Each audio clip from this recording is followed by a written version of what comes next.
कैसे होगा।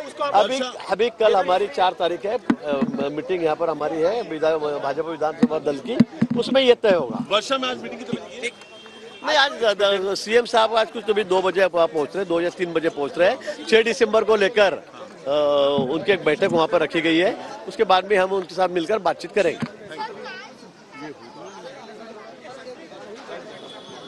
विधीच्या घडामोडींना सध्या वेग आलेला आहे आणि त्यासाठी महायुतीचे नेते आता इथे दाखल झालेले आहेत। आझाद मैदानावर सध्या पाहणी होती। जुन्या गोष्टींना उजाळा झाला, कारण 30 वर्ष झाले मी आणि एकनाथजी सोबत आहे, माझे त्यांचे पारिवारिक संबंध आहेत, मित्रत्वाचे संबंध आहेत, त्यामुळे मला वाटतं असं कुठेही कलुषित वातावरण कुठेही नाहीये।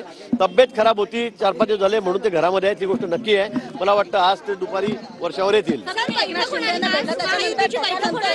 महायुतीची कुठली बैठक आज नाहीये, आम्ही सगळेजण इथे पाहणी करायला आलेलो आहोत। सर, तुम्ही एकनाथ शिंदेची भेट घेतल्यानंतर देवेंद्र फडणवीसांची भेट घेतली, त्याच्यामुळे अशी चर्चा सुरू झाली, तुम्ही काही महत्त्वाचा निरोप देण्यासाठी गेला होता? काहीच नाही, देवेंद्रजीकडे मी रोज असतो, आपण बघतायत, मी त्यांच्याकडे दुपारी पण असतो, संध्याकाळी असतो, रात्री पण असतो, त्यामुळे त्या बैठकीचा याचा संबंध नाही। पण मी तब्येतीची विचारपूस करण्यासाठी त्या ठिकाणी गेलेलो होतो। अतिशय चांगली चर्चा आमची त्या ठिकाणी झाली। माझे आणि त्यांचे अतिशय चांगले कौटुंबिक संबंध आहेत, मित्रत्वाचे संबंध आहेत, आणि त्यामुळे खूप चांगल्या मागच्या सगळ्या गोष्टींना आम्ही पुन्हा उजाळा दिला।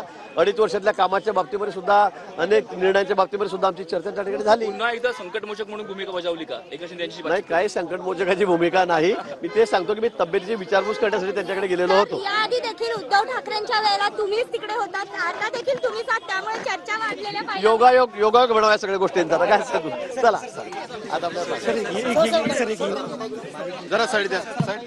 एकनाथ शिंदे यांची भेट घेतल्याच्या या चर्चेवर सुद्धा गिरीश महाजनांनी इथे प्रतिक्रिया दिलेली आहे।